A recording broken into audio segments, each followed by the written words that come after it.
Okay. Wow. I am so bad at this. At least we didn't get 40 minutes into the episode. We got like 3 minutes into the episode, and I went, oh, wait, hold on. I've completely borked this. I'm sorry.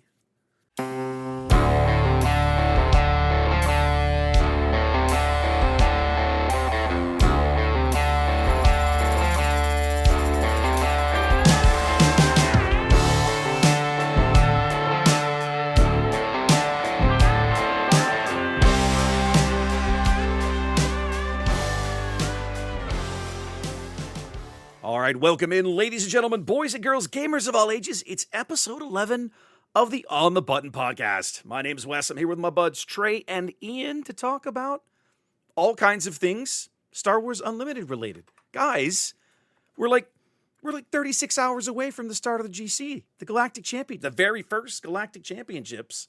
That's going to be pretty awesome. Yay! Yeah, I can tell Trey's super excited. Ian, I know you are though. Like you look like you're. Are you? I'm trying to figure out are you still building a deck? Are you packing all that stuff? What's going on in the background there? I am building my Twin Suns deck. I chose to build it dead last. So when we're done with this, I will be building a Twin Suns deck and putting all my cards away for the first time since Twilight. They haven't been completely cleaned up since Twilight. So do you enjoy doing that? Is it like a thing? No, or I hate it. Chore? I hate it. That's why I haven't done it for 3 sets. All right. I usually just shuffle out of piles. Like I remember I put Spark of the Rebellion in this pile or this card in this pile. So like I don't know, I have piles. I'm a pile guy. It's almost like meditation for me. I enjoy just sitting down with a pile of cards and organizing and shuffling and not shuffling, but sleeving and putting away. Very, very zen-like. So you get into that zen state, right? Just organizing. Yeah. Okay. Awesome. Ian, you and I, like, you're a Vegas veteran. Like, are you going to spend more time playing? Married in Vegas, or West. like, I know, but are you going to spend more time doing Vegas or doing Star Wars? So it's going to depend on a couple of factors. The wife has plans almost every night now for me. We're having dinner with. Oh my. Yeah, I'm seeing a Beyonce concert. We're seeing Fantastic Four while we're in town. That's right. Thursday night. Yeah, I remember you telling me that. We're doing dinner with a friend now. So I'm pretty packed at the nights. Okay. And then how much Star Wars time I spend depends on how I'm doing in video poker, baby. Because if I'm winning, I'm a playing. You're going to be out into anything that I would enjoy. Going to see Beyonce, going to see Fantastic Four. None of these are. I don't even want to do these here without having to go to Las Vegas. The wife, Carolyn, is a huge Beyonce fan. She loves her new album. Okay. She tried to see her in Houston, but they were $500 for like a very cruddy ticket. Wow. So when she found out we were going, fans right there. Yeah. I'm sure she's buying on resale market, so she gets what people are reselling for. But I guess Beyonce's doing her last 2 nights in Vegas, and my wife, we just happened to be there, and so she got tickets for $100.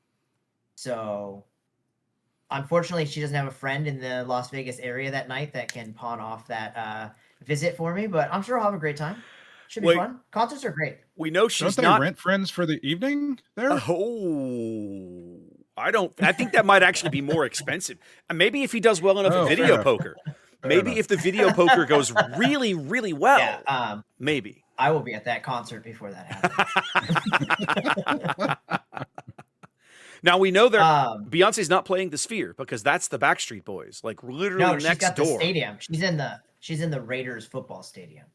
18,000 people. That girl sells out like 3 times that amount. What a terrible venue to have a concert. Football stadium, the acoustics in those places always suck. Yeah, I have they no do. idea.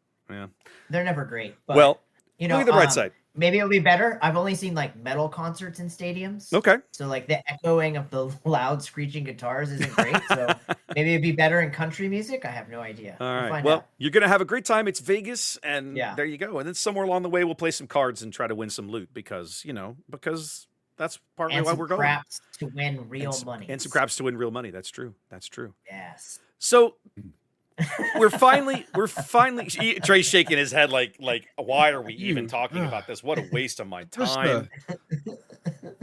yeah, I just can't gamble. I can't take money out of my pocket, put it on the table, and like put it up for grabs. I mean, as long as it's proxied through cards, and I have something fun to do with cards while I do it. Not aces and spades cards, any like that stuff. It's got to be like I paid cards, and then I can go win some crappy promo card that I will do chances. Did you ever play? Did you ever play Magic: The Gathering with the old ante rule, Trey? Yeah, I did, and I hated it. Okay, I'm just curious. Ian, you might not know about this. Have you heard of this before? No. So in the original, I believe it was in the original rule book for Magic: The Gathering. Each player. Hold on. I gotta say this. The rule book was the size. It was about 2 inches by 2 inches square. Yeah, it was about a quarter-inch thick, and the print was maybe 3 millimeters a letter tall. It was this tiny rule book that came tucked down in the box. Yeah. Anyway, continue. And in the rule book in the rules, each player was supposed to, at the start of the game, you would like shuffle your opponent's deck, or like you would shuffle your decks, and your opponent would cut it, and the card that they cut to, either the top card or the bottom card, one of the cards on that cut, would be put to the side. Theirs and yours, and those were anti cards, and whoever won the game got both cards. So every time you played a game of Magic, you were literally risking a card out of your deck to play. it was this, and of course, the first set of cards, in the first set of couple of sets of cards of Magic cards, there are cards that say you can go swap out this card with the card in the ante. Like it referenced that pile of cards that were up for. What set did I forget? Go, Ian. I played a little bit in Revised, but I was playing in junior high. We didn't have enough money to put up cards. That's for sure. Who did? Nobody put up a card. Who did? Yeah. What set was it they printed? Are you familiar with Chaos Orb, Ian? No. There was that a was card. Alpha Beta Unlimited. Yes, there was a card in Magic that literally said, when you play it, you pay this and you trigger this effect. Take the card, rip it up into little pieces, and sprinkle it over your opponent's board, and all the things that parts land on is destroyed, or something like that. It was ridiculous. So the card was called Chaos Orb, and we've vested way from Shrew now. But yeah, I know it was ridiculous. The original one was like you have to flip this card in the air, and whatever land card it touches, that's destroyed. That's what it was. But there was a tournament. Yes, that's what I'm thinking. To prevent this, people started taping their cards to the walls that were sitting next to you, so they wouldn't be touched by Chaos Orb. It was so and then there was a tournament where it's apocryphal. I don't remember it actually happening. Told where the guy played Chaos Orb, activated it, and then he ripped it up into little pieces and destroyed his opponent's whole board. Like confetti. So then they have Magic produces joke sets which have a silver border on them that are things like take your shoes off and use these as +1/+1 counters, like stuff like that. Yeah, it's ridiculous. Or if you can cheat this card into play, you get to keep it. That type of thing. And that had a card called Chaos Confetti that played into it. Yes, I remember Chaos Confetti. Anyway, all right, cool. we should get back talking about Swoosh. So again, GC's about to start, guys. What I want to hear, right? We'll have a post episode later. But before the thing begins, I want to know your hot takes. They can be about anything. I want 3 hot take predictions for the event. And Trey, we're going to start with you because I just want to hear whatever it could be. It could be whatever, anything. It could be who's going to win, what's going to place, anything at all, what they're going to announce. I want to know. Tell me what are your hot takes? Okay, so I am of the opinion that there is a very small subset of people who have had these cards for like the final versions of these cards for months longer than the rest of us. And I think those people based on the time, you're only going to get those cards and you're only going to have those if you are serious about putting in the work and going to play. And so it's not some schmo who hasn't done anything with the cards. I think they've put in all the work, and I think they have solved this entire metagame. And I think that they know how to beat Force Throw. That is a bold prediction. I think that they know. So my predictions are going to be 1, that Force Throw does not win this tournament. I think the deck that wins the tournament is going to be one that knows how to beat Force Throw. Okay. And 2, I think it's a deck nobody's seen yet that's going to be that way. You may have seen the leader, but it's not going to be one of the main. It's not going to be like a Kylo control. It's not going to be a Han 2 and something. Okay. It's not going to be one of these big decks that people are going in. Okay. And then for my third prediction, which has taken a bit of a hit in the last few minutes, about your technical abilities. See what I mean? But I think you save all of your technical fun faux pas for this podcast, because when you get it on stream and you start doing commentating, I think you do a masterful job and everybody wishes they were like you. So my third prediction is that you are going to hear people say, I watched that. I wish you'd have covered it, Wes or C Raptor. I wish that had been you covering it because you would have done a better job. Ian and you and I talked about a little of this driving back and forth to San Antonio on Saturday, right? We listened to some of the podcasts of they finally announced who's going to be doing the commentary, right? I was familiar with Main Deck Dan. I've followed his YouTube channel for a while. He does a lot of good work over there. He's very knowledgeable about the game, but the other two gentlemen I had not heard of. And so I went and checked them out. We pulled down some of their podcasts, and Ian and I listened to them on the road. They're also very knowledgeable about the game and very well spoken. I think from a commentator perspective, they're going to be fine. I have no concerns or issues at all. They're going to be great. How do I want to phrase this? Concern, fear, the fear that I still have is that without knowing anything about who they've, how they're going to produce it, who have they hired? Are they doing the audio visual themselves internally, or have they farmed it out? We don't have an answer to any of these questions, so we don't know. They themselves have never done this for Unlimited. And let's be honest, if you go back and look at the work they did on Destiny and X-Wing, it's very hit and miss. So and that's what, go. Let me explain that. I don't think the secret sauce to your streams is the speaking that we do. I think that you do mostly that the rest of us pitch in with, and that's not a knock. I just don't think. I think we have pretty good personalities. I think we're not make fools of ourselves as we talk about these things. But I also don't think that's your secret sauce. I think the secret sauce that makes yours the one that people hold up as the standard is that you visually on the screen, present the game in a way that makes you able to follow it. It's a visual medium. Easily. Yeah, it's a visual medium. If right, you're not nailing that, you're doing it wrong, in my opinion. But if you're a swoop player and you log into your stream, it's like watching any other sport. If you know the game, you instantly know where you're at. Each opponent has this much health left. These are the heroes they're playing. This is the turn where round we're in. This is their record. Like you get all of that. Yeah. And that's what makes it so great is that it's like ESPN. You can bounce in and out because I do it. I hope my boss isn't watching. I do it at work, right?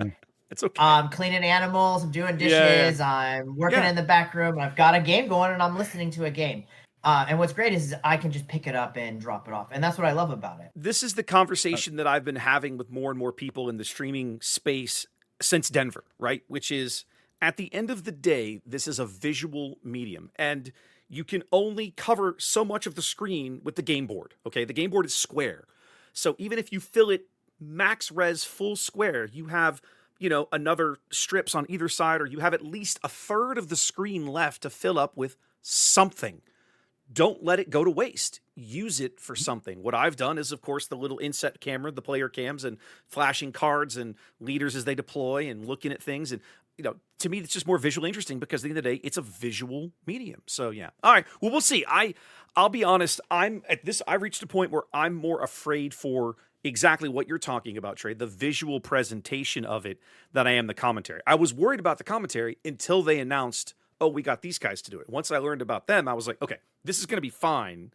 Now my fear is, okay, how's it going to look? And I don't know. We're going to have to find out. Okay, those are your three. Ian, what are your three hot takes? I want to know. I'm not sure if I have three hot takes. But you can come up with something. Come on. So, it's not really a hot take, but there'll be a darling deck that shows up on stream that everybody falls in love with, like Giovanni's Yoda deck. Or like that Leia Lake Country deck. There'll be some really strange deck that does phenomenal, right? And it will do phenomenal, I think, for a couple of reasons. One, it will get maybe favorable matchups because that seems to happen. Okay. And the other is it will take down some sort of giant. Like if Han 2 is doing really well in the field, it will dominate it on stream and make Han deck Han blue or green, whatever you're playing, just look silly. Okay. So there's gonna be some sort of deck out there that maybe doesn't win the whole thing, but slaps around a couple of the meta decks that people think are meta. Okay. I love Trey's hot take. I think he's right. I think somebody's gonna come out here. I think there's gonna be 3 or 4 decks from teams, right? From the team aspect that are going to do phenomenal. I don't know if they've had time with the cards extra, but there is some rumors that some of the teams have. But I think I think the teams are going to do really well because most of them have done pretty well in tournaments up to this point. So the teams are going to do fantastic. Yep. So I'm looking to see what the teams are playing on day 2, and that's going to kind of shape up, right? Like, has somebody already found it from day 1? And I think there'll be 1 or 2 day 1 players that make it into the finals. Ooh. Like, I don't think you mean like the the top cut, like the top 8, the top cut. Yeah, okay. The top 8. There's going to be 1 or 2 people that sneak in because there's going to be people that, like, I'm going to use Big Trey there as an example, who are just really great card players. Not only are they playing the game, but they're kind of always a step ahead of you mentally when it comes to playing the chess of the game. And maybe they just haven't made it out to one of these big tournaments, right? Like, some of my favorite players in the Houston area are not coming because they've just had babies and stuff like that. Maybe they're coming off of just having babies and they can get away for this weekend. So I think that's one. And I'm really hoping that, I guess, the opposite of Trey. I'm hoping the coverage is good because I want to be able to watch it and like it. I'm gonna be so disappointed if the coverage is bad, and I'm gonna be super disappointed if the coverage is minimal. Like, if we're gonna see, I don't know. I'm just worried that they're only going to cover the main event and nothing else is going to get covered. That's my big fear. And I'll be honest, I mean, we don't know, right? Because again, why would they bother to announce a stream schedule? That would be silly. No, don't worry about whether they're going to cover something other than the main event. They're not. That's all they're going to cover. There are no side events. There's no prize. They may talk about the prize wall, but you're going to get only main event coverage. Go ahead. Do you think they'll even do Friday coverage? Will they cover day 1? No. So they've already. So if you go to their YouTube channel, there are streams like I do, pre-scheduled streams for Friday, Saturday, and Sunday that all start. The start time's listed. You can set a little notify me reminder and all that stuff. You'll get a push notification on your phone and an email reminder. All that's there. But those only appeared like within the last week or so. But we have no idea, as you point out, Ian, what are they going to show, right? Like, are they going to show, like you, my presumption is they'll just showcase the main event and that's all we'll see. Yeah. But, and like you and I talked about on Monday night, just streaming out of the house. But does that mean we're going to see the same 3 decks over and over again? It's Vader, possible. GTL, Young Han Blue, and some sort of. It'll be Talzin. It's going to be Talzin Red. It's going to be Talzin Red. Talzin Red, I think, is the other big one that you're going to see a lot of. But my frustration is that there's so much more to showcase. And there are those of us out there. Yes, this is me kind of self-promoting a little bit, but like, why not let us come in and cover the very first trilogy tournament ever held in the world, or the very first sector qualifier of season 1, which is going to be held starting on Saturday and has prizing that's like, in terms of there's a lot, like, if you play 2 days and win 20,000 prize wall tickets. It's almost as good as winning the main event. It's almost as good as winning the main event, right? It's crazy the amount of prize wall tickets they're giving out at this thing. And so it's kind of like, but no one is going to see any of those events ever. And that's sad to me, because they could have been covered had FFG decided that they wanted to.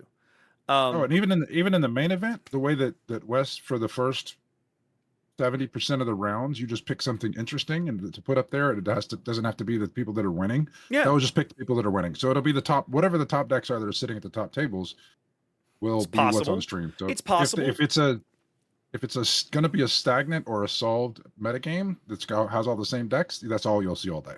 Well, but it's possible. But you just said you thought the winning deck is something that we haven't seen. So then that's not. That's not. No, I'm talking about Trey. Most of the decks, might be a the decks later at the combo. top. Go ahead. Most of the decks at the top will be the main ones that we all know about, and yes, you'll see them over and over. So it kind of locks the metagame in when the tournament starts. So the first round or the second round or the third round might show something incredibly exciting, but then we're going to see that if it's the one that's winning, we're going to see that deck over and over and over. Okay. I'll give you mine. Go ahead. I have one last prediction. Go, bring it. I will spend way too much money on side tickets, and my wife will be mad at me by because that will definitely happen. I will lose a lot of games and have to buy even more tickets, and FFG will be super happy with my poor play all day. Could be. Let me think. What are mine? I think the winner of the whole thing, the final man standing or woman, the champion on Sunday, is going to be somebody who's already won a PQ. They're already a day 2 qualifier. I'm not saying people out of day 1 won't make the top cut. I personally think the person who wins the whole thing has already won a PQ. We see so many players routinely making top 8, at some of these events. Some of these guys have won multiple PQs, or you look at a guy like Ophir who went out and won regionals in Minneapolis. Those kinds of people, they're consistent. They're consistently top finishers with good decks. They understand the back and forth, the push and pull, the chess match mechanics that make Unlimited what it is. The core of the game is there, and once you've got that down and understand it, and I think there's also some self-pressure, right, of playing at that level. And I think that until you've done a little bit of it, that maybe you're not accustomed to it. And I think having that prior experience works in your favor. So that's one. What else would I say? I think they're going to have launched the Saturday qualifier, the Galactic Open, they're calling it, right? And we will still not know the point system for season 1. Personal opinion. I think those guys will be playing in the event before we ever find out how the season 1 point system is going to work. Personal opinion. I don't know why. Personal opinion. Does it really matter? I'll never have enough points. Well, but that's not the point, right? I'm so frustrated at the information for the single biggest event in the history of the game has come out in dribs and drabs. Some of it not even announced when it happens. Some of it still hasn't, we still don't have a stream schedule, right? Starting here, doing this. We're going to showcase this. Somebody was asking the other day, are they going to be streaming any of the panels? And the answer was, well, of course not. No. And I'm like, well, why wouldn't you? Right? Why wouldn't you at least film them or have a second stream set up in your big panel areas and stream the panels? Why not? It's not hard. It's easy to do. I don't know. But the bottom line is that I'm just... I actually have one more. Oh, so okay. You kind of dropped this on us, and that was off the top of my head. But Okay. I actually have been stewing on something for the last 4 or 5 days. Okay. And this plays into something that we've talked about before, and I think this is going to make you really happy that I'm kind of on your side now. Okay. I think the winning deck is going to be absolutely hard control, and I think that the top cut is going to be almost exclusively hard control, and it's going to be incredibly boring to watch these blue X decks just sit there and play almost nothing until it's going to be like watching the Age of Magic when everybody wanted to just counterspell everything all day long.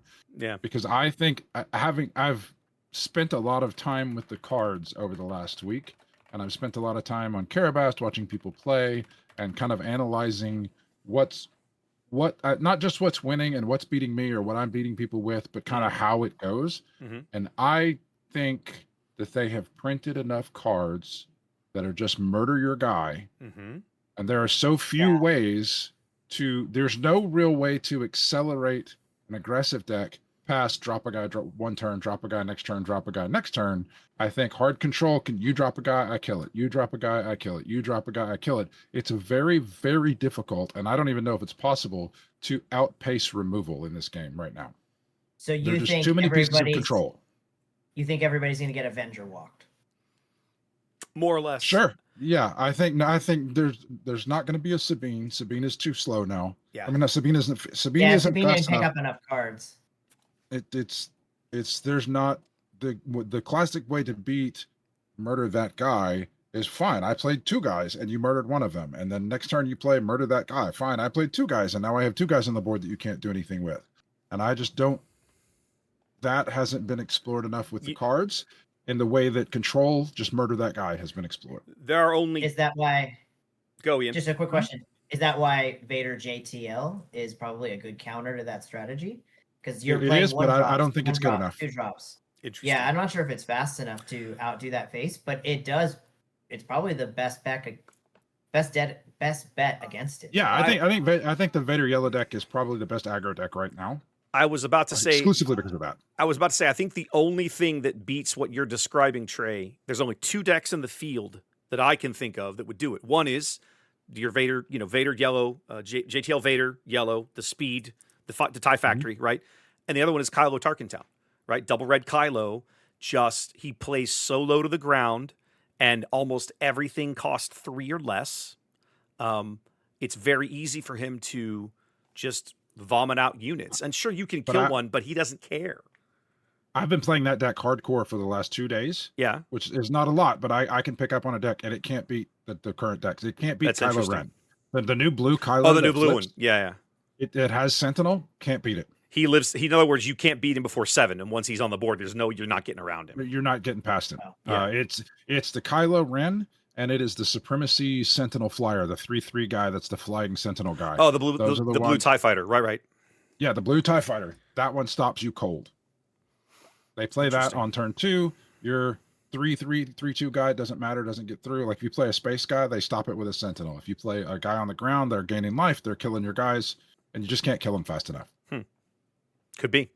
There's a part of me that hates to agree with you, but I think they have. And what swung me to that opinion was watching the Austin PQ, because it wasn't until I watched Joel sat down and he had 3 of every murder unit, the X unit card in his deck. I think Vanquish might have been the exception, but certainly he had Rivals Fall, No Glory, Power of the Dark Side, Takedown. Now we've given Shatterpoint to Force decks that want to mess with it. Out the Airlock is still technically that kind of a card, even if it's a little different, but it's a very similar type of card. So it's like there's so many now. I just don't know how it's so easy to just hold somebody off all game until basically it's like, oh, you still have, we've been playing for 15 minutes. It's now the 10 resource round. You have never attacked me once. All your units have died.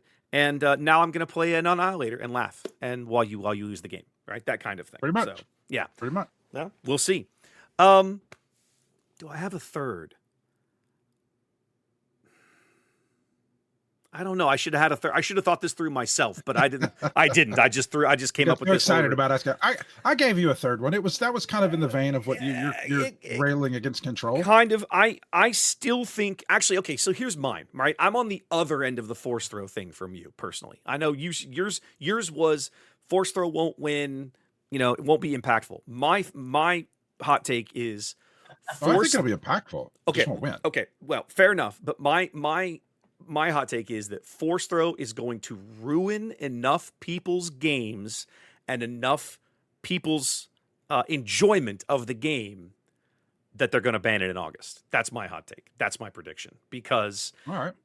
we're about to embark upon the force throw Olympics 2025.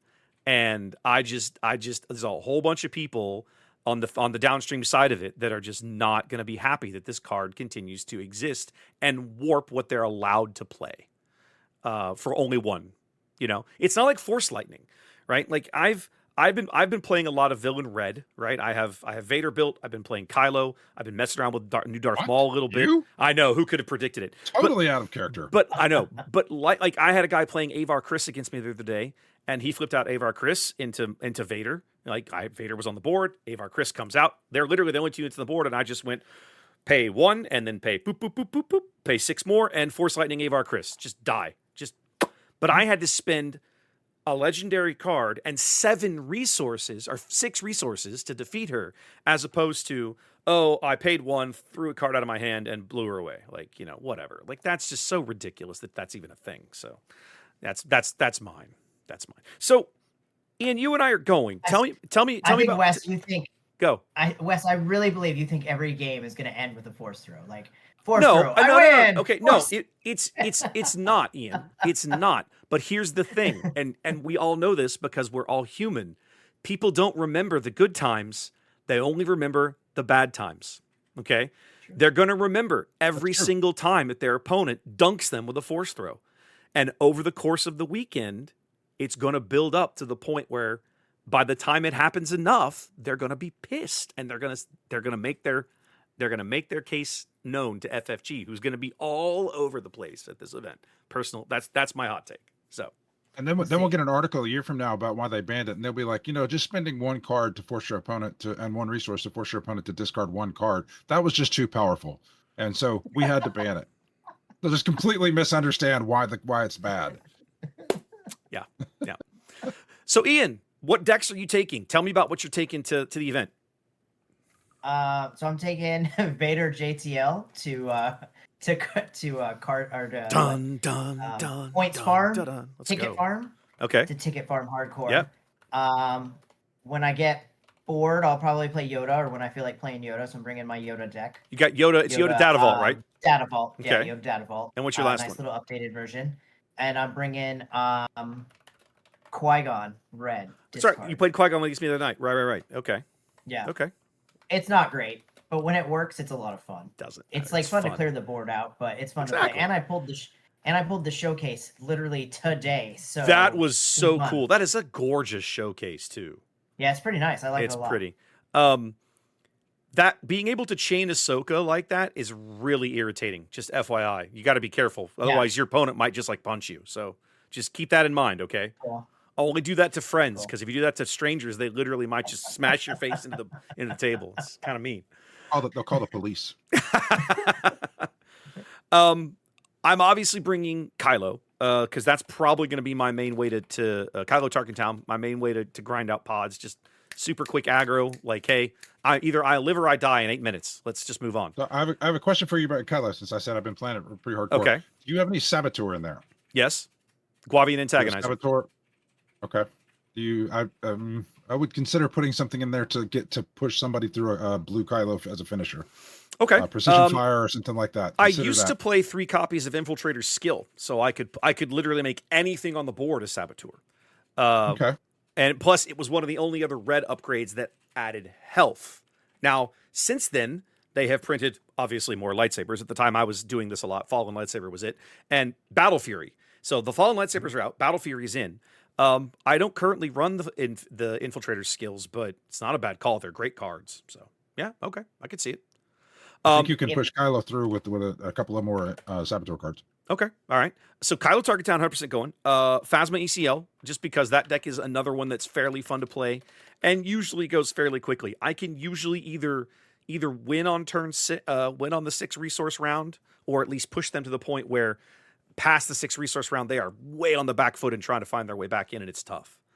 And then I'm taking Vader, old Vader Red, like SOR Vader Red, just because it's a passion project, and I'm eventually going to get the showcase, and I want to have something to play with it. I'm taking my Twin Suns deck right now. Ian, I know you said you're building one. What Twin Suns are you building? So I'm building. I went back with GI and Krennic, and then Krennic, Inquisitor, Krennic. Solid yeah, and combo. I'm playing a red base, so that when I get the Vader showcase, I can play Inquisitor Vader, just because I want to play with the showcase. Okay, I love it. Literally no I other love it. reason. But that's what I'm going back to. Okay. It played really well at DL until I became Target Central 101 in every Twin Suns game, because Trey's pointing at Ian. Let's get Ian. No, just kidding. Yeah. Uh-huh. So, but I'm going back to it, and it's fun to play. So Okay. should be good. So I'm taking 2 more decks. I've got Mace Force Red. I'm a double red guy, apparently. I've been messing around with this one. There was that Mace deck that placed really well in Richmond. And I forget the name of the gentleman on YouTube who posted his video of that. I built that. I played around with it. I kind of liked it. And then I've sort of adapted it to the new base, the new Force base, and then some of the new units like Kiadi Mundi and the new Mace. Because you now have 3 versions of Mace. You have the Leader Mace, the Uncommon out of this set, and the Legendary out of set 1. It's just fun. And then Ginger wanted something to play. We were talking today. She's like, I need you to build me something that I can mess around with. So I looked around and built her an Obi Blue deck, just like new Obi, like Force Obi. There's so many good. Oh, that would be fun. Okay. Yeah, I was like, this is probably not that difficult to learn. It's fairly straightforward to play. She knows how to play TCGs. She's just not familiar with all the mechanics of Unlimited. But Right. she'll have that deck to mess around with, and we'll do that. And then my Twin Suns deck that I'm bringing is Tarkin Iden Red. It's just like, oh look, is it an Imperial unit? Yes, and it costs 6 or less. Yes, it's in the deck. Like it just smashed it all together into one pile. It's basically that's the theme. It's Imperials because that's me. So that's So that's what we're taking. But Trey, you've been working on stuff in the lab on your own. Tell me about all of that. Well, I gotta ask Trey or Wes, how are you Yeah. bringing your cards? Um, Are you carry-on or are you luggaging? so Y'all were having this conversation before we got started. yeah, that's a good question. And you actually said, wait, because you have a story to tell us. So I'll answer, and then you can tell us your story. Yeah. My plan is, I was originally going to put them in the suitcase, but then after you made that comment while we were kind of getting warmed up, and I was like, oh no, you know what? I should probably pull the deck boxes out and put them in the carry-on. If anybody loses my cards, it's gonna be me. Damn. No, that's Me! that's reasonable. That's reasonable. For years, when I'm usually travel carry-on only, but for this event, I'm going to check a bag just because I expect I'm going to have to do it in both directions with. Fingers crossed, all the swag. Exactly. All the swag I'm going to come back with, right? Obviously, just dollar bills, y'all. Just rain in the cards. Just raining in. And so, ordinarily, I have a heavy steel, an old Rook steel storage case that I would carry that I knew would nothing in there could get damaged. But historically, TSA hates that thing because it's solid, it's steel. Instead, I've swapped over to the soft crates in that messenger bag you saw me showing off on the stream. So what I'll do probably is I'll pack the messenger bag, and then I'll take the soft crates out and put them in my backpack and carry that on the plane, like that kind of thing, something like that. All right, Trey. This event that you're going to, I went to this event for Destiny in 2019. Okay, the last Destiny Worlds. The last Destiny World Championships. I went there. And I did kind of what you're doing. I was like, I'm put my deck that I'm taking. I had a deck. I was ready to go. And I didn't just have the deck. It was all blinged out. I had the really nice expensive deck box. I had all the dice. I had the deck itself was super expensive. I had every card that had a promo. I had the promo for it. It was super nice. And I got to the airport and I sat there and I waited on my plane and I'm just sitting around and I'm in love with this deck. And I pulled this deck out and I'm flipping through it and I'm sticking to it. And then I got up and I got on the plane and I got to Minneapolis and I had left my deck sitting in a window on the airport in Houston. Oh my God. Oh. I would highly recommend put that away. Oh my God. Don't tempt yourself to take it out. No, You probably not won't taking forget them out it. now. Oh my God. You probably won't forget it there, but holy crap, was that painful. What a horrifying story. Did you lose the whole thing? And You never saw it again? Never saw it again. Called the airport Oh multiple my times, tried to look God. for it.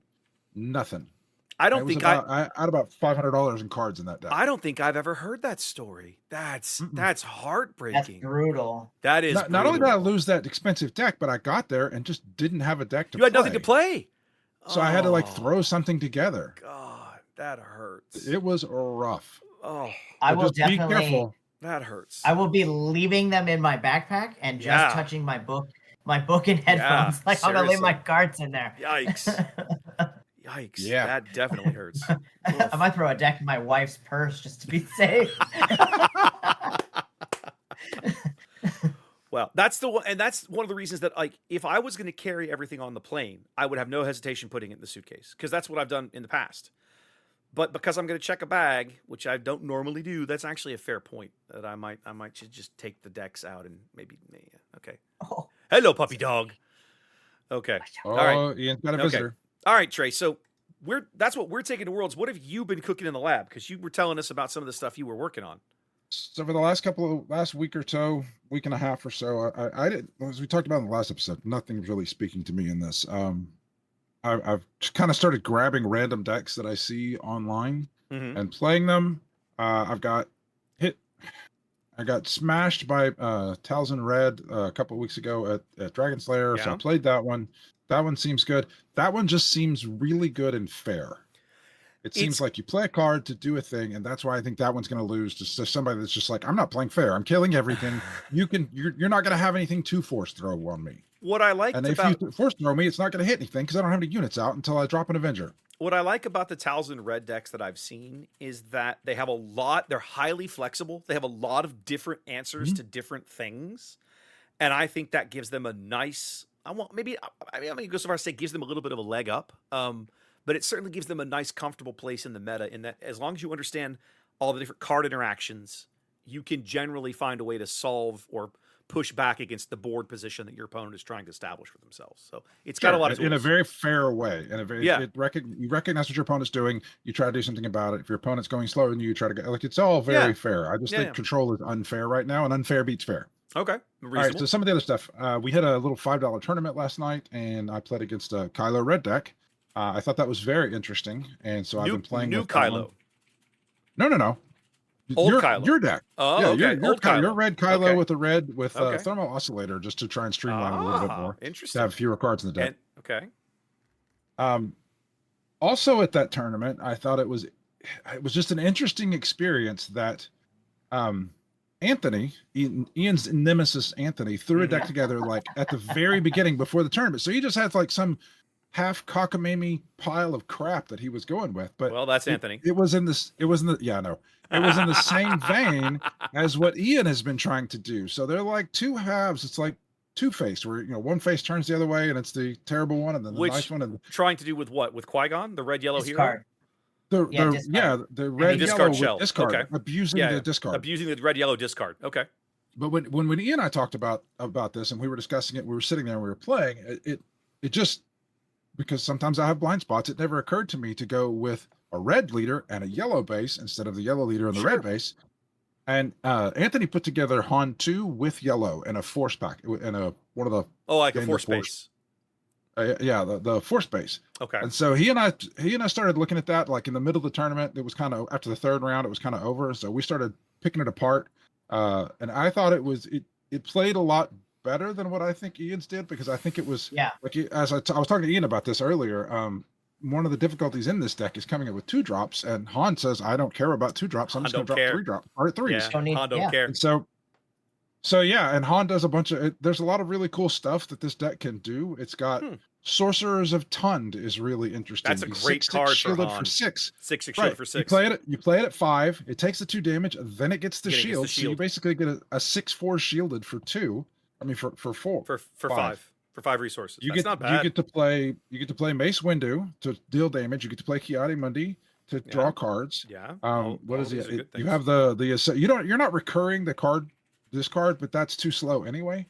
Yeah. It's too many actions. It takes away the amount of actions needed in the Qui-Gon deck that I play. It's so many actions, Qui-Gon. Yeah. And Han is so much faster. Well, and so Han's so much faster. And what I like about that, Qui-Gon, the Qui-Gon version, Ian, that you've been messing with, to activate Qui-Gon requires you to use that Force token, which means that cheating in a Kiadi Mundi or a Mace, you then cannot subsequently use their game text because you no longer have the Force token if you're bringing them in that way. If you hard cast them the usual way, then no big deal.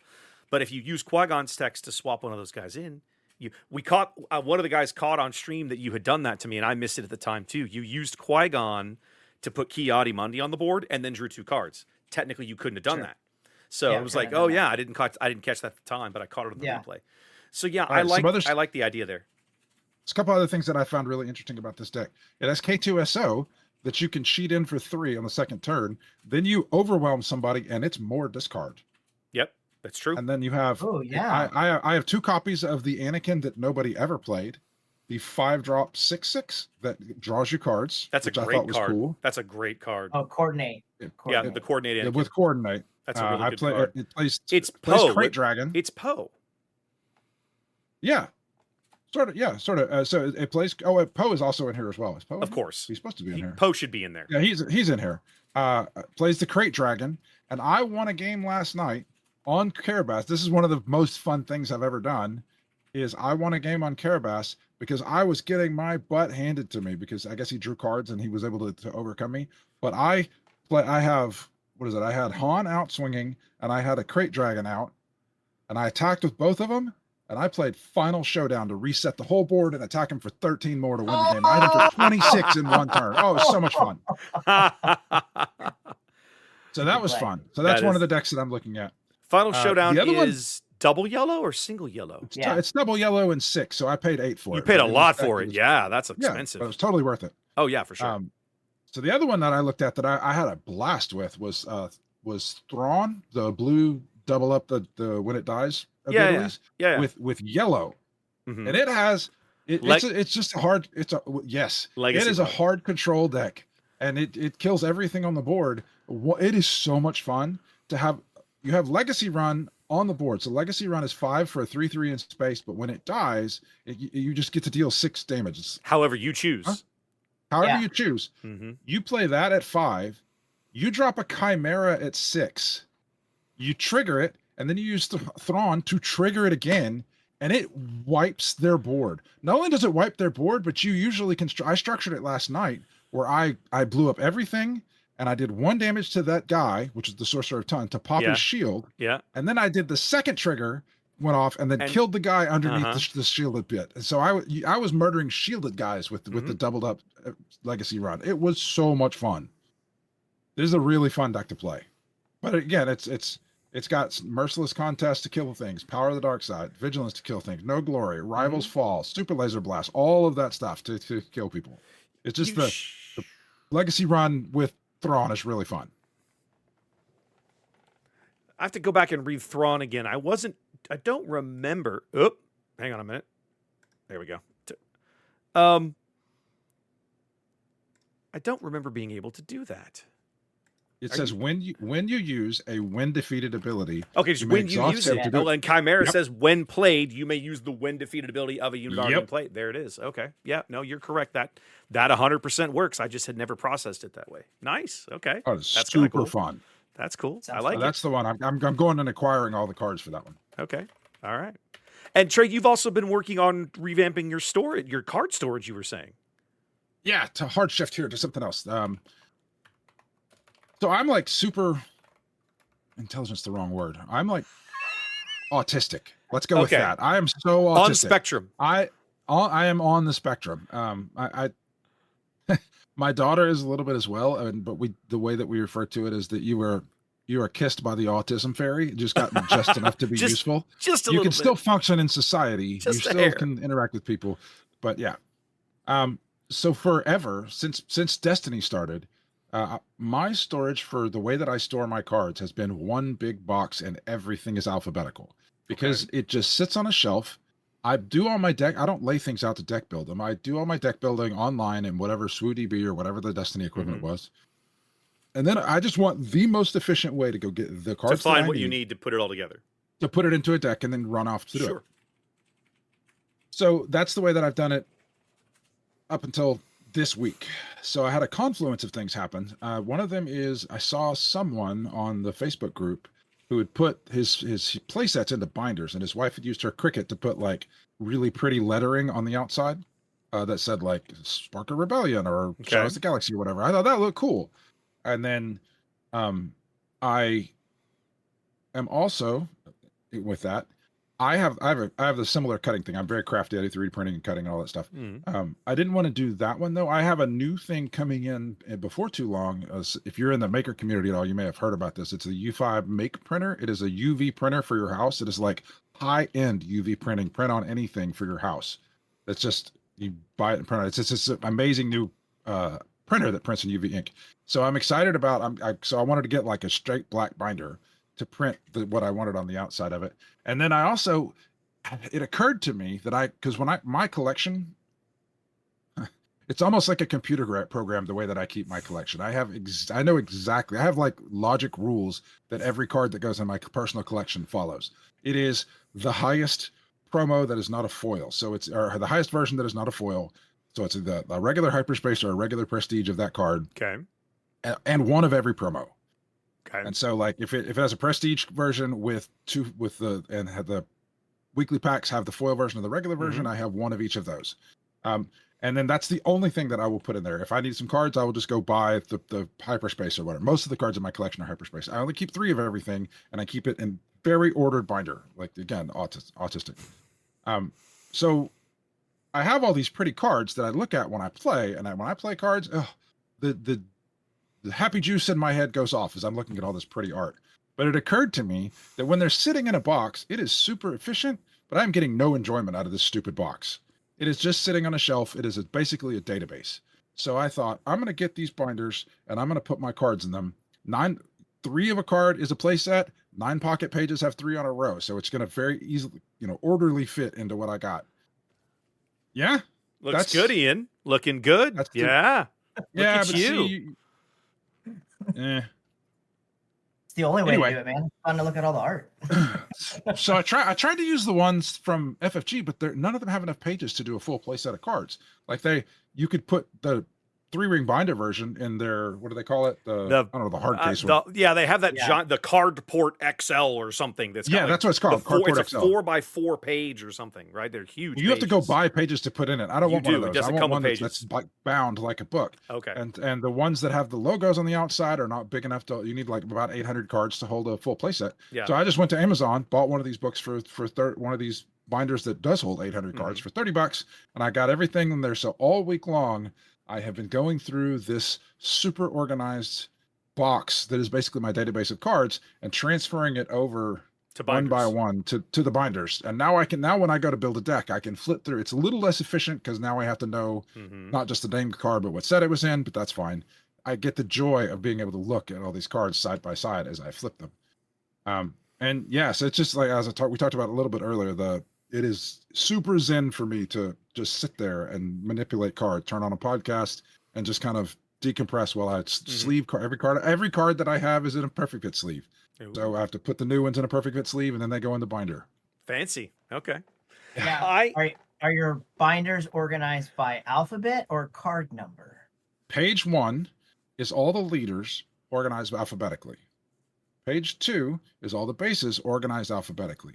The rest of the binder is every unit, event, and upgrade organized alphabetically, because organizing by card number is dumb. Because you don't look at a card and go, I need card 762 out of this set. I need Kylo Ren's lightsaber. And so it's easy to flip to the Ks. You don't have to sit there and translate in your head what number that goes to. Organizing by card number is dumb, and if you do it, you're wrong.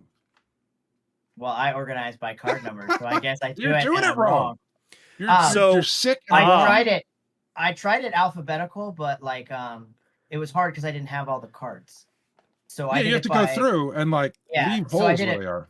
Yeah, I wasn't very good at that, so I just did it by card number. It was easier for me. So card number was easiest for me, but the other thing is that now, after all of these months, I built my streaming overlay setup for Spirit of Rebellion, right? The very first store showdown I ever streamed was Spark of Rebellion, right? Way back at the beginning. Since then, and the easiest way to program that was to organize it by aspect type, right? You guys have seen how I have it organized, right? Blue black has a tab, blue white has a tab, blue straight has a tab. That's exactly how FFG organizes it. That's how the cards are numbered. You start with blue, then you do hero, villain, villain, hero, neutral. Green, villain, hero, neutral. Red, villain, hero, neutral. So I don't know how they do it. I'm just saying that's because I'm now used to every time I go to look for cards, I've spent so much time looking at menus of cards in my stream deck that I almost always know exactly what set it's in, where to go in the binder. Oh, it's yellow neutral. Bam, done. There they all are. Find it. Great, no problem. Easy peasy. So organizing things by card number is so easy for me. It's no big deal. So the other thing that I've done to keep track of what I have taken out because I have holes where I don't have a copy of this card, so that card has missing spots in the binder. When I pull a card out to go into a deck, I am taking extra crappy regular copies of Grand Admiral Thrawn and putting it where that card was, so that if I need to flip to where the legacy run is, I flipped over to legacy run because I need a legacy run. I go to that spot in the binder, and then I see 3 copies of Admiral Thrawn. I'm like, okay, I know it's in the Thrawn deck that I have built over here. Oh, okay. Fancy. I like that. Using leaders to mark. I like that. That's a good idea. That's why you wanted all those extra leaders from us. Yep. That's why I asked for extra leaders. Cool. Well, I got a stack of them downstairs to see next time I'm over at DL and meet up with you. So cool. My story is not nearly so interesting. I have set binders that I've been using since the beginning, right? Just little zippable set binders that I just keep the sets in, and my rares, legendaries. I keep play sets in there. All the hyperspace units that I collect go in there. You guys know this. The listeners might not. I collect hyperspace space units. I collect play sets of hyperspace space units. Doesn't matter what it is. I collect 3 of them if it's a space unit. I don't care about the foils. Just regular plain old Joe Bob hyperspace. But foils are actually a negative experience for me. Well, as I've gotten older, they're darker. They're Well, harder to see. And and I have really good vision. so foils for me, it's more about they always mess up like my deck manipulation, right? Because some of them are pringled and some of them aren't, and it's a mess. Mhm. We could do a whole podcast about how FFG has completely borked foils in this game, but that's a different topic. But my struggle has been how do I store my bulk cards, right? When I was in Destiny, it was very easy for me to buy one of those long cardboard boxes and I would put all the commons and stuff, and then all of the dice for that set would go into the box. Of course, the dice only came with the rares and the legendaries. So I made space for the dice in the box with all the commons, and then the binder had everything in it. And when I would set down a build, I needed dice. I just, I knew exactly which box to grab. But here, I had a series of 400 count boxes that I had bought from, I don't even remember what, something else. And I started using those, and I would do like a box of red, blue, and a box of yellow, green, and a box of like black, white, and leaders, black, white, leaders, and bases for each set. So as the sets have gone on, I got to where I had 12, 13 of these things laying around, all marked from different sets and different color combos, and it was driving me nuts. And it turns out BCW, right, who makes those cardboard boxes, they also make like some nice plastic card storage catalogs. And they make one that fits right into my little Kallax unit that I have downstairs in the studio, with 6 drawers in it. And as it turns out, 6 is exactly the number of sets that will always be in rotation for Premiere at any given time. So I bought one of those and got it in, and then I had to pare down the bulk cards I had a little bit, fill up each drawer with, I think I kept like 5 of each leader and 5 of each base in there, and then just a bunch of all the uncommons and a chunk of commons from each color. Filled up the drawers, and so now 5 of the 6 drawers are filled. And the beauty of it is they've all got on the front of them, they've all got slots where you can mark. You're supposed to put something in there to mark what it is. Those little cardboard inserts that come in when you get a pre-release kit, you get one of these little cardboard boxes, and it comes with little box. Those little cardboard insets in here that have the set art on it. Those fit perfectly in the drawer, and so you know exactly what each drawer is if you recognize the set art. It looks really nice. And then I was able to start cleaning up all of those boxes, and they're still downstairs in the way, but I'll clean them up and store them. Because eventually, as the sets rotate out, I'm going to have to pull those back out and put them back into the cardboard boxes and shove them on a shelf or something.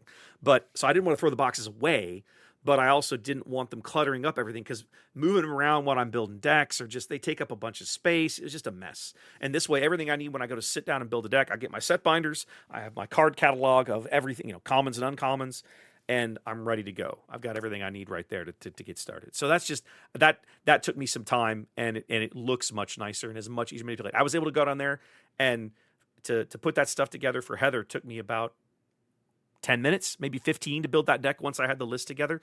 And it was super easy because everything was right there. I just pull out the right drawer, go through to the color, find the right card I need, easy peasy. So nice and simple. So that's been a nice update. Trey, what is this card design thing you were talking about at the top of the podcast? You were super excited, but I'm not going to lie, I wasn't really following along. So catch me up. All right. So I've been looking for a way for us to have some sort of interactive play a game or something that's, see who can name the most cards from Spirit of Rebellion. I don't know, some game to do at the end of podcast. I listen to a lot of podcasts, and some of them have one of the hosts will have some game, and the other 2 hosts play against each other and see how it goes, and then they win, and it's fun, and yay, that was fun to listen to. I have not been able to come up with something until just now, like in the last day. I have done card design before for Destiny, so I think I'm fascinated by card design. And we spoke on the last episode, we talked about or at least I talked about some of the episodes or some of the cards that we thought were poorly designed that we would have liked to have seen done better.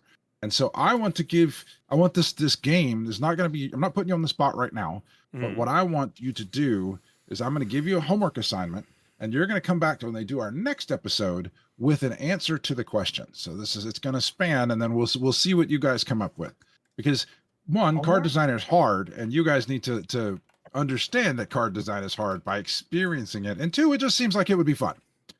So we're going to start with the large card. I'm going to give you a whole. All right. So I'm going to give you, it's a couple of cards that I'm going to give you. You can choose either one you want to do. And you're not necessarily going to redesign or fix this card, but you are going to design a card that goes in this spot. So when they do when they design a set, they don't just design a bunch of cards. They have like a spreadsheet that's Yes. laid out, and Yes. they say we need this many blue cards, we need this many blue white cards, Right. we need this many blue black cards, And here's the in cost blue curve. white cards. We need one that costs one that costs two. We need an event that does this sort of thing. We need a unit that does this sort of thing in this hole. So in hole 7, you've got a blue black card that is an event that needs to, I don't know, give somebody a shield or something like that, or protect somebody. That, and then they'll send that off and somebody will design it. So one of the things that I thought last time, I thought was the biggest misses of the set were as good as the Angry Triangles were with Avenger and Relentless and Devastator. The AT-ATs, the walkers that they did were so underplayed, and they were such misses for the most part. Yeah, the Blizzard one, and then the big blue, the blue black one, and it's not the suppressor. The blue black one, and what was the other one? Is green. It's AT-AT suppressor, and then it's like Blizzard Squadron AT-AT or something, right? Yes. So I'm gonna let you choose either one of them. I'm gonna read you the cards. So in the hole of a blue black card that is an 8-drop that is kind of a high top end finisher. Okay. Now you have to remember that this also it can't be identical or too close to what Avenger does at the 9-drop. So and you've got to make it fit. I'll go so far as to say it needs to continue to be a ground unit. These are both ground units. They need to both still be ground units. Exactly. So so this is what it's the 8-drop blue black AT-AT suppressor, and it's currently it says it's an 8/8, and it says when played exhaust all ground units. Never saw play. I want you either that one, or in green black you have the Blizzard Assault AT-AT, and for an 8-drop you get a 9/9 that says when this unit attacks and defeats a unit, you may deal the excess damage from this attack to an enemy ground unit. So if you attack somebody with the Blizzard Assault AT-AT and you hit a guy that has a 2 toughness with this guy and you have 7 damage, you could just kill something else. Right. So I want you to choose one of those cards, and it doesn't even necessarily have to be an AT-AT. It probably should be a ground unit. It just needs to fit in this hole. And I have a big finisher that does something cool that makes people want to play it. So if you were going to redesign Spark of Rebellion, I want you to come back with what you think would be a played card. Okay. That would be better than what they did. So that's what I'll try. It seems like it's super fun because designing cards is so much fun. I like designing cards is telling a story using the game mechanics, and that's so much. It'll give me something to do on the flight, and I'll actually probably go back and at least refresh my memory on what was done for the Decipher cards for some of those units, right? Because exciting. Well, if you have enough time, you can do them both. It's possible. In the old Decipher game, right? I was a Death Triangle enjoyer in that game as well. But in that game, the AT-ATs were very, very good because the way the mechanics of that game worked. The AT-AT was just, in most cases, was just a shell. You had to put a separate card in it. A pilot had to go in it. But once the pilot was inside, he was protected from things like blaster fire and lightsaber swings. And in that game, in that era, that was a big deal, because hitting somebody with a lightsaber, seriously impacted their value at the end of a battle. And for reasons that I'd have to explain how the mechanics of it all worked, and I'm not going to get into it. Yeah. But the bottom line is that as a dark side player, one of the most irritating things that kept happening to me was I would play ground units and they would get hacked up by lightsabers, and then I would get my face smashed in. So for the first time, I could take my little weenie Imperial pilots and put him inside a giant metal shell, and he was big and hard to kill. And that was really, that was super appealing to me. So I was like you, I'm very sad that the AT-ATs from set 1 didn't really land. They don't get a lot of play. I'm happy to look at that. That'll be fun. So for bonus points, make it work with the rules at the time. But if you want to, just to make it interesting, you can use today's rules. So you have piloting and hidden and so forth. So you can do that as well. I like that. Ian, you get bonus points for matching it with the rules at the time. Ian, you look like you were about to say something. I can barely play half the cards, but this sounds fun. Give it a shot. Give it a shot. Yeah. I'm already kind of thinking ideas in my head too. So as you should. I'll come up with something. Trey's right. Good balanced card design is not easy. It's super easy to create things that sound awesome, but then mechanically are disastrous or grossly overpowered or grossly underpowered, right? I mean, these two cards are arguably, I honestly think the Blizzard Assault AT-AT is not a bad card for what it does. It just doesn't get a lot of play for whatever reason. At that price point, most green villain decks are not looking to the ground anymore. They're looking at Devastator, right? Which is a solid pickup for only a little more resource investment. In that era, Vader was the 7-drop. Vader widened your board a little bit. So the non-villainy one gets play. The one that heals. Correct. The Yeah, the one that reinforcement heals walker gets play. absolutely gets play. Absolutely gets play. Yeah, for sure. That's legit. For sure. They made one good one. I personally think, and no, I won't say that. I'm like you. I'm having ideas, and what I'll do is I'll come back to it. I'll write it down and I'll think of, because some of what I might do. And then, but my question is, who decides who wins? Doesn't matter. Me, It doesn't I'm matter the if judge. I don't care. Okay, you're the judge. Okay, I love that. Yeah, I'm the judge. No, I gotta play. I gotta play for something. Sure. To me, it's I just guess I'm more the playing fun for mental Trey's exercise. approval. Yeah, Trey's- the fun is the mental size. But if we have to have a winner, I'll be like, all right, I think this one edges this one out. There you go. You're playing for Trey's seal of approval. There it is. If you get Which one is more the playable? thumbs up. Okay. Yeah. I like it. Okay. We should All have right. a little trophy made up that moves around every week. What we should also do for fun. Now I'll say this. I would love to see the viewers share their ideas, but not on the comments to this episode, because then you might be either taking some thunder away from what we come up with, or we don't want to be looking Or at stealing helping ideas. Ian with ideas. No. Let but them I'll- comment all they want. Just promise you're not going to look at it. I can't. I I like to can't look. read all the Well, comments. I keep up with the comments because I like talking to folks and knowing that they're watching. However, I'll say this: if you want to do this experiment with us, I think that's great. But save your responses to the next. You gotta bring and- a card too. Exactly. Comment So on the I can next get an episode. idea how bad I did. Comment on the next episode, and we'll all look at everybody's ideas together. Right? That'll be fun. Don't comment on this one, but I like the idea of expanding the challenge and letting everybody else participate. But we'll all share you our guys are- answers next episode. That might You be guys the are first lucky time in a I'll YouTube video draw a really ever. bad- I think that's the first time in a YouTube video ever where somebody said, don't comment. No. I want them to comment on this video. I don't want them to Just don't share their comment. card designs on this video. Don't do We that. don't care Bring about me you your and ideas. dumb opinions. If you're going to help Ian cheat, you need to be subtle and do it over like Discord or over a drink in Las Vegas. Okay? Like Vegas if you buy him a drink in Vegas and you're like, I'm going to slip you the most amazing card idea so you can make Wes look like an idiot, then you should totally do that. You should totally do that for Ian. Absolutely. I'm gonna draw a card really bad picture wise. Like looks like a stick figure. It's gonna be fantastic. Get a little stick figure at like a box with a head and some legs and a little guy hanging make sure below to a write, lightsaber. I'll make sure to write pew pew on it. Pew pew. I think there's a joke in there about how that's not all that different than what they did for the final cards in the first set anyway. So, Ooh, that hurts. Ooh, that that's not good. hurts. That hurts. or yeah, Oof. Yikes. All right. Well, what else do we want to hit, guys? Anything else? We good? I think we're good. We went long last time, so we could probably wrap this up. We sooner. went way long last time, but we've still got we probably have a little less than 10 minutes, so we probably need to go ahead and call it here, I think. All right. Well, you guys have fun traveling off to distant and faraway lands to not play cards. That's Ian. right. Oh, he's gonna play. He's gonna play. I Oh, I'm gonna guarantee. play. He's gonna play. He's gonna be Again, though, hungover. if I'm- He's gonna come down with his spiked coffee at 10 a.m. being like, I was told there were games, and I'm here for the games. I'll be a tad more Wes, sober than I don't that. want you to ever drink because I want your impersonation of what a drunk person looks like to never change. And if you have firsthand knowledge of what you're actually like, it would get better. And I don't want your impersonation of a drunk person. I don't get have any better. That firsthand was knowledge. awesome. I don't. I know, that's what I'm saying. Yeah, I've never done that. I've Oh, never. Wes.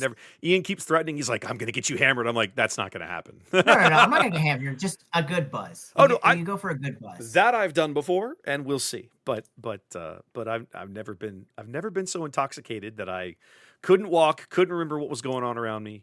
I have drunk enough that that's not fun. I That's felt not fun. that I did not feel well the next day, right? Like I've had a couple of nights where you just feel like garbage. It's like not like puking, but just like your body's just like you did dumb things and we are not happy with you. I have had that a couple of times. So So, Eat some all right. pancakes, power on.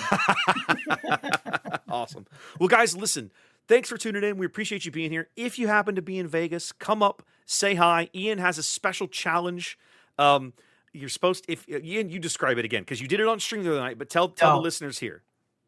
So if you come up to Wes in Vegas and you show him that you're a subscriber, he will give you a signed copy of Force Throw. That's because right. he hates that card. That's and right. I'm making it hand him out to people because I am very evil. He bought me a stack of Force Throws and was like, "Oh, by the way, I bought you some of your favorite card." So yes, if you guys, this is going to post the morning that we all fly to Las Vegas. So if you catch this over the weekend and we're around, come up, say hi, shake our hands, let us know you listen, and we might be able to get you a little signed to thank you. So that'd be kind of fun. Tell him it would be better if I were there with him. Just not the same without me there. Oh, for sure. Oh yeah, totally. Trey, you and I have actually done events like this before. We did a Destiny Galactic Open in Denver back in 2019. I remember that. That was a great trip. Oh, that was fun. That was a lot of fun. It was a good time. Yeah, it was good times. Back in the days. All right, guys. Well, listen. We will all see you in Vegas. Trey will see you in a couple of weeks. And listeners, come say hi. In the meantime, you guys be safe, and we'll catch you later. Take care.